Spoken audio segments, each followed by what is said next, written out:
सोलन जिला में कुष्ठ रोग को लेकर जागरूकता बढ़ाने के उद्देश्य से मुख्य चिकित्सा अधिकारी ने महत्वपूर्ण जानकारी साझा की।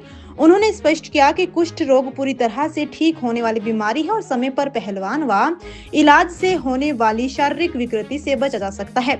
सीएमओ ने बताया कि वर्तमान में सोलन जिला में कुष्ठ रोग के 32 सक्रिय मरीज हैं, जबकि राहत की बात यह है कि 18 मरीज इलाज पूरा कर स्वस्थ जीवन में लौट चुके हैं। उन्होंने कहा कि इस बीमारी की पहचान त्वचा पर हल्के रंग के दाग और उस हिस्से में सुन्नपन होने से होती है। यदि किसी व्यक्ति को ऐसे लक्षण दिखाई दें तो उसे तुरंत नजदीकी स्वास्थ्य केंद्र में जांच करवानी चाहिए। उन्होंने जानकारी दी कि शुरुआती अवस्था में बीमारी का 6 माह का कोर्स होता है, जबकि पुरानी स्थिति में 12 माह का इलाज जरूरी होता है, जिसके बाद मरीज पूरी तरह ठीक हो जाता है। समय पर उपचार से हाथ पैरों में होने वाली विकृति को रोका जा सकता है। सीएमओ ने समाज में फैली भ्रांतियों पर चिंता जताते हुए कहा कि कुष्ठ रोग भी अन्य बीमारियों की तरह है, ये लंबे समय तक संपर्क में रहने से फैलता है, केवल छूने से नहीं। उन्होंने लोगों से अपील की है कि डर या झिझक के कारण जांच से पीछे ना हटे और कुष्ठ रोगियों के साथ भेदभाव न करे। वे भी समाज का भिन्न हिस्सा है और उन्हें सम्मान व सहयोग की जरूरत है।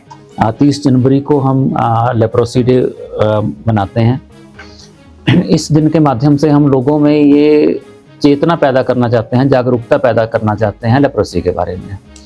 अगर हम सोलन जिले की बात करें तो हमारे पास इस समय 32 पेशेंट्स हैं, 32 पेशेंट्स हैं जो लेप्रोसी से पीड़ित हैं और 18 पेशेंट ऐसे हैं जो इस साल में लेप्रोसी से ठीक हुए हैं, ठीक होकर अपनी नॉर्मल उसमें वापस चले गए हैं।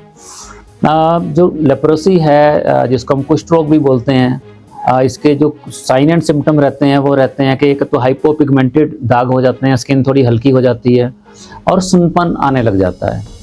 अगर किसी में भी हाइपोपिगमेंटेड पैच है और सुन्नपन है तो उन्हें चाहिए कि वो अपने नज़दीकी स्वास्थ्य केंद्र से जाएं, जहां उनकी जांच हो सके और जांच होने के बाद जो कुष्ठ रोग है वो पूरी तरह से उसका इलाज किया जा सकता है। अगर वो शुरुआती बीमारी है तो 6 महीने का कोर्स होता है, अगर थोड़ी देर हो चुका है, बीमारी थोड़ी बढ़ चुकी है तो 12 महीने का कोर्स होता है और उसके बाद लोग पूरी तरह से ठीक हो जाते हैं। जो चीज़ आपने देखी होगी कि लोगों में डिफॉर्मिटी होती है, हाथ और जैसे हो जाते हैं, पैर और जैसे हो जाते हैं, अगर समय पे इलाज किया जाए तो वो डिफॉर्मिटी नहीं होती है।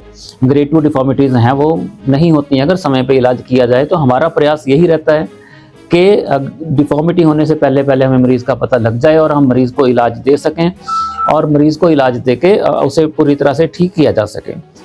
दूसरी बात, लेप्रोसी को लेके एक स्टिग्मा है, लोग थोड़ा हीन भावना से देखते हैं जिसको लेप्रोसी होती है।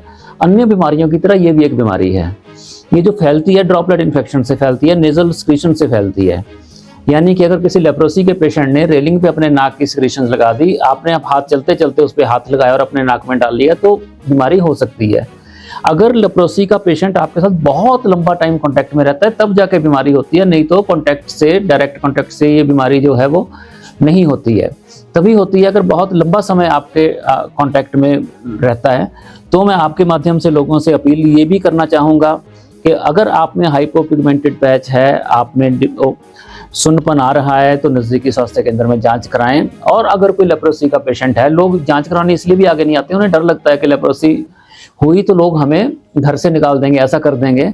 तो इस चीज़ की कोई आवश्यकता नहीं है। ये बीमारी जो कुष्ठ रोगी है वो भी एक वैसा ही इंसान है जैसा कोई दूसरा इंसान है और बीमारी बिना किसी कारण के ऐसे नहीं फैलती है। जैसे बाकी बीमारियां हैं वैसे ही ये बीमारी है।